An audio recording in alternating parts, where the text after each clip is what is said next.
Ja sam borbeni mačak, branilac, mi zajednički branimo od zlih sila.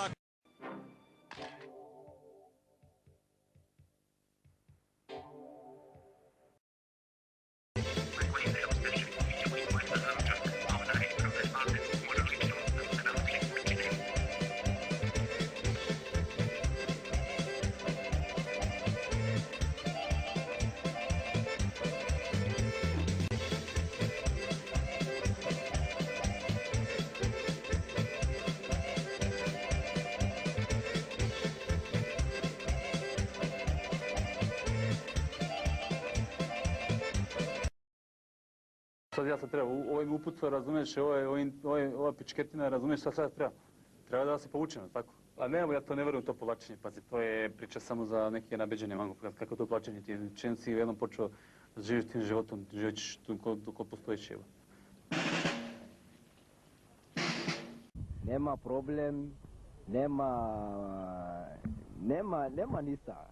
Nema ustaša? Nema ustaša. Ne damo ustašama? Everything good. Ok, znači sve skupa je u redu. Everybody.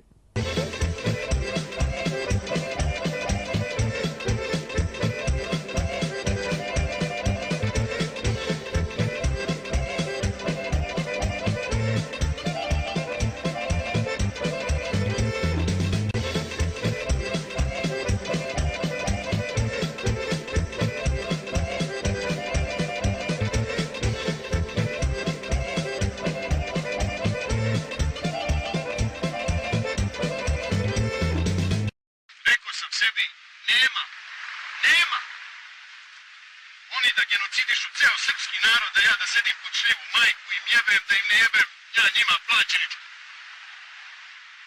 Neće moći u razeru, neće više švapska i turska noga kročiti ovde, više ja im kažem. Tako ti je.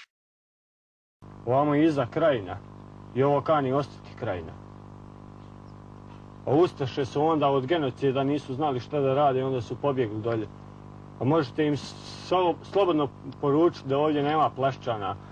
Ovo je sve srpski narod ovdje.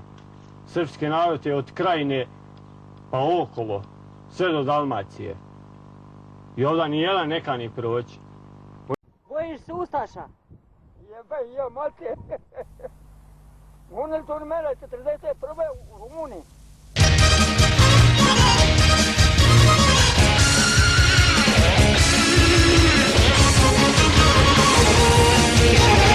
Maljače gdje sam rodio se, samo dobre vesti mi donose. Krvi vatra krajiškog vojnika, kao da mu srce od čelika. Krvi vatra krajiškog vojnika, kao da mu srce od čelika. Udri Krajino, udri još jače, nek svi vide šta ti braća znače. Udri Krajino, ja izdržim sreću, nikad ne ostaviti neću.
Ja sam rekao, i sad ću da kažem ponovo, ako ova krajina bude u okviru Hrvatske, onda se ja selim u Srbiju, dolje, i onog ostali Srbi koji su bježali odavde u Srbiju, pa ćemo svi da pobjegnemo u Srbiju, pa ga naponu Ustaše i Njemci. Srbiju nam više nijedan Srbin neće imati gdje da bježi, nećemo se morati svi da